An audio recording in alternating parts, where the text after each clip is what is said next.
అందరికి జేబీ. నేను మీ జీడీపీ అనే న్యూస్ పాడ్‌కాస్ట్ కోసమే ఈ న్యూస్ ఛానల్ సబ్స్క్రైబ్ చేసుకోనండి. హైదరాబాద్ దేశంలోనే అత్యంత నగరంగా తీర్చిదిద్దడానికి తెలంగాణ ప్రభుత్వం వీలైనంత పరిజ్ఞానాన్ని వినియోగించుకుంటుందని ముఖ్యమంత్రి గౌరవనీయులైన శ్రీ రేవంత్ రెడ్డి గారు అన్నారు. ముఖ్యమంత్రి గారిని మర్యాదపూర్వకంగా సీఈఓ శ్రీ అలెక్స్ కింప్మాన్ కలిశారు. పలు కీలక అంశాలు చర్చించారు. ట్రాఫిక్, అర్బన్ ఫండింగ్, సరస్సుల రక్షణ, వాతావరణ అంచనా, పరిశ్రమల కాలుష్య నియంత్రణకు ఆధునిక సాంకేతిక పరిజ్ఞానంతో పరిష్కార మార్గాలపై సమావేశంలో చర్చ జరిగింది. ఫిజికల్ ఇంటెలిజెన్స్ ఆధారంగా real time sensor network, smart city నిర్వహణ పద్ధతులను అమలు చేయవచ్చని సమావేశంలో అభిప్రాయపడ్డారు. ఇందులో భాగంగా హైదరాబాద్ సిటీలో ఫిజికల్ ఇంటెలిజెన్స్ పైలట్ ప్రాజెక్టుగా చేపట్టాలని నిర్ణయించారు. ఈ ప్రోగ్రాం 8 వారాల పాటు అమలు కానున్నది.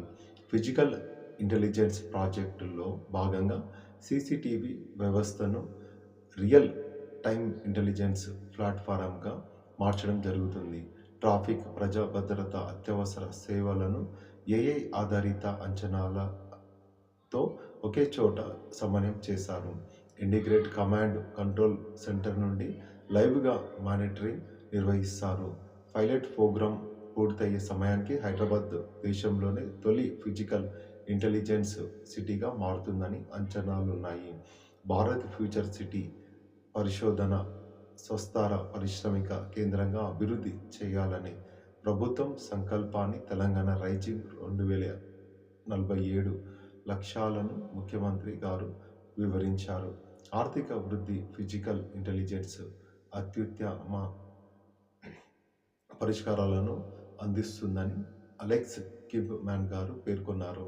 డిసెంబర్ 8వ తేదీ, 9వ తేదీ జరగనున్న తెలంగాణ రైజింగ్ గ్లోబల్ స్మార్ట్‌కు రావాలని ముఖ్యమంత్రి గారు అలెక్స్ కింప్మాన్ గారిని ఆహ్వానించారు.